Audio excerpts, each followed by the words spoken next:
రైతు బజారును పరిరక్షించాలని 200 మంది రైతుల ఉపాధిని కాపాడాలని వినియోగదారుల సంక్షేమాన్ని పరిరక్షించాలని రైతు బజార్ స్థలాన్ని ఆక్రమించిన మాకిరెడ్డి భాస్కర్ గణేష్ తదితరులపై చర్యలు తీసుకోవాలని కోరుతూ అఖిల భారత రైతు కూలీ సంఘం, భారత కార్మిక సంఘాల సమైక్య, ఐఎఫ్టియు సంఘాల ఆధ్వర్యంలో కాకినాడ ఆర్టీసీ కాంప్లెక్స్ వద్ద గల రైతు బజార్ రైతులు, వినియోగదారులు ధర్నా చేశారు.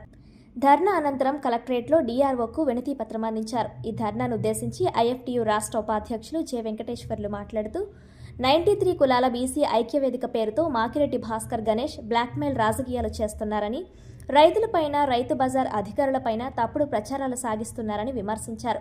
మాకిరెడ్డి భాస్కర్ గణేష్ తదితరులు రైతు బజార్ స్థలాన్ని ఆక్రమించి రైతు బజార్పైనే తప్పుడు ఆరోపణలు సాగిస్తున్నారని విమర్శించారు. 2014లో మాకిరెడ్డి భాస్కర్ గణేష్ ఎస్టేట్ అధికారులను ఆఫీసులో నిర్బంధించి తాళం వేశాడని, ఆ చర్య కారణంగా భాస్కర్ గణేష్కు గౌరవ కోర్టు ఫైన్ వేశారని, ఆ తరువాత రైతులపై సాగించిన దౌర్జన్యాలకు 2 టౌన్ పోలీసులు ఆయనను అరెస్టు చేసి క్షమాపణ కోరడంతో వదిలిపెట్టారని వెంకటేశ్వరులు అన్నారు. రైతు బజార్ను ఆనుకుని ఉన్న తన స్థలానికి డిమాండ్ పెంచుకోవడానికి రైతు బజార్పై తప్పుడు ఆరోపణలు చేసి కుట్రలు సాగిస్తున్నారని విమర్శించారు.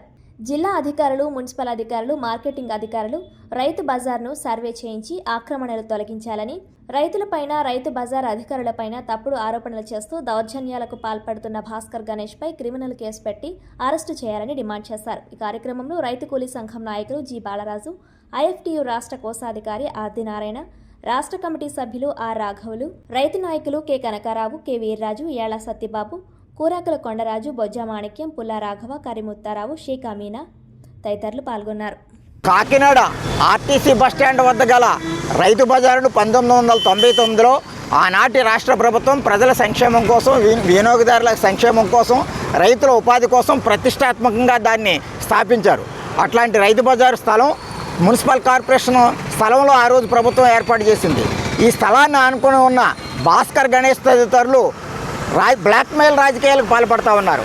వాళ్ళ స్థలంలోనే రైతు బజార్ స్థలాన్ని కలిపేసుకొని ఇక్కడి నుంచి రైతు బజార్ని ఎత్తించేయాలని చెప్పేసి మాట్లాడుతూ ఉన్నారు.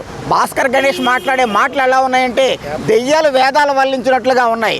రైతు బజార్ స్థలం తన కబ్జాలోను, చర్చి కబ్జాలోను, మసీద్ కబ్జాలోను, తోరల కంపెనీ కబ్జాలోను ఉంటే దాన్ని బయటికి తీయాల్సింది పోయి ఇక్కడ రైతు బజారు ప్రజలకి అసౌకర్యంగా ఉంది, రోడ్లు లేవు అని చెప్పేసి మాట్లాడుతూ ఉన్నాడు. తన రియల్ ఎస్టేట్ వ్యాపారం కోసం, తన స్థలానికి వాల్యూ పెంచుకోవడం కోసం ఈరోజు ఇక్కడి నుంచి రైతు బజార్ని ఎత్తేయాలనుకుంటున్నాడు.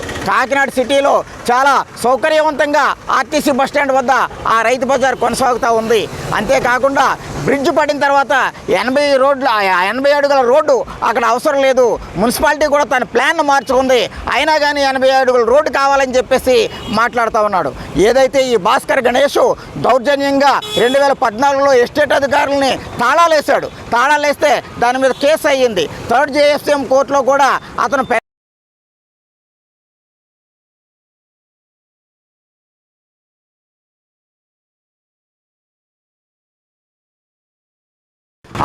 భాస్కర్ గణేష్ ఆ చుట్టుపక్కల వాళ్ళ దగ్గర డబ్బులు కలెక్ట్ చేసి దందాలు చేస్తూ ఉన్నాడు. దీన్ని తీవ్రంగా ఖండిస్తూ ఉన్నాం. ఇక్కడ రైతు కూలీ సంఘం కానీ, ఐఎఫ్టియు కానీ బోగస్ రైతులను బలపరచట్లేదు. బోగస్ రైతులు ఉన్నారా లేదో అనేది ప్రభుత్వం తేల్చాల్సిన సబ్జెక్టు. నువ్వు నీ రియల్ ఎస్టేట్ వ్యాపారం కోసం, నీ కబ్జాల కోసం, నీ దాన్ని బలపరచుకోవడం కోసం, నీ తప్పులు బలపరచుకోవడం కోసం ఈరోజు రైతు బజారు మీద, రైతుల మీద, ఎస్టేట్ అధికారుల మీద తప్పుడు ఆరోపణలు చేస్తూ ఉన్నావు. రైతు కూలీ సంఘం మీద తప్పుడు ఆరోపణలు చేస్తూ ఉన్నాం. దీన్ని మేము తీవ్రంగా ఖండిస్తున్నాం. ఈరోజు నూతన కలెక్టర్ గారికి వినతి పత్రం ఇస్తాం. రైతు బజార్ను పరిరక్షించాలని కోరుతాం. భాస్కర్ గణేష్ చర్చి ఆధీనంలోను, మసీద్ ఆధీనంలోను, తోరల కంపెనీ ఆధీనంలోనూ ఉన్న రైతు బజార్ స్థలాన్ని బయటికి తీయాలని, సర్వే చేయాలని చెప్పేసి మేము డిమాండ్ చేస్తూ ఉన్నాం. ఏదైతే భాస్కర్ గణేష్ ఉన్నాడో వాళ్ళందరి దగ్గర డబ్బులు కలెక్ట్ చేసి మీకు ఇక్కడ దారి అయిందని చెప్పేసి వాళ్ళని నమ్మబలికి మోసం చేస్తూ ఉన్నాడు. ఇట్లా చీటింగ్ కేసులు అరెస్ట్ చేయాలి, దౌర్జన్యం కేసులు అరెస్ట్ చేయాలి, కబ్జా కేసులు అరెస్ట్ చేయాలని చెప్పేసి మాకిరెడ్డి భాస్కర్ గణేష్ని అరెస్ట్ చేయాలని చెప్పేసి ప్రభుత్వాన్ని మేము డిమాండ్ చేస్తూ ఉన్నాం. నా పేరు షేక్ అమీనా బీబీ. మేము మార్కెట్లో వ్యాపారస్తులు అండి. మేము అందరూని మమ్మల్ని లేదనేసి మమ్మల్ని అందరినీ బయట తోలేసి రోడ్ల మీద పెట్టేసి మా స్థలాన్ని ఆపరించేసి మాకు మళ్ళీ రైతు మార్కెట్ తీసేయాలనేసి బెదిరిస్తున్నాడు. భాస్కర్ రెడ్డిని కొద్దిగా అరెస్ట్ చేస్తే మాకు పుణ్యం ఉంటుంది. మా స్థలం మాకు ఇస్తే రోడ్డు మీద బతికి వాళ్ళు అందరూ ఆ స్థలంలో మేము కొట్లు పెట్టుకోవడానికి అవద్దండి. రోడ్ల మీద చాలామంది బతుకులు అయిపోయినాయి అవి. అత్తమాటికి కమిషనర్ కానీ వచ్చి మున్సిపల్ కమిషనర్ కానీ వచ్చి కొట్లు తీసేయాల, కాలం మీద షాపులు ఉండకూడదు, ఇలా ఉండకూడదు, అలా ఉండకూడదు అని మమ్మల్ని చాలా హింసిస్తున్నారు. ఆ హింస నుంచి వెళ్ళాలంటే మా రైతు మార్కెట్ స్థలం ఏదైతే ఉందో అది మాకు కేటాయిస్తే మేము అందులోకి వెళ్ళిపోయి రోడ్ల మీద మీకు వ్యాపారస్తులు ఎవరూ కనబడమండి.